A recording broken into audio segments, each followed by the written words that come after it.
Hi, this is Matt with AppliancePartsPros.com. Today we'll be showing you how to repair your appliance.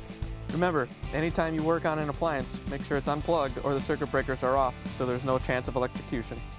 In this video we're going to show you how to change out the Maytag Dishwasher Silverware Basket. It's going to be a very easy repair and should only take a few minutes to show you how to do it. If you already have one of these, great. If not, you can click on the link below or get it at AppliancePartsPros.com.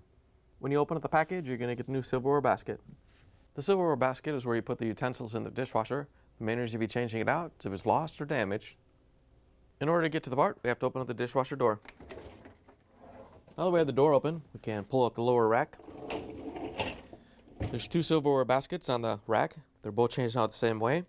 All you have to do is lift off whichever one you're changing and pull it out. Here's the old silverware basket next to the new one. If you already have one of these, great. If not, you can get it at AppliancePartsPros.com. To put the new silverware basket in, all you have to do is set it into the rack so it hooks on. Once you have it on, we can push the dish rack all the way in. Close the dishwasher door. Plug it back in and take it for a spin. Thanks for joining us for another successful repair brought to you by AppliancePartsPros.com. Check out our other repair videos on our site, Facebook, and YouTube.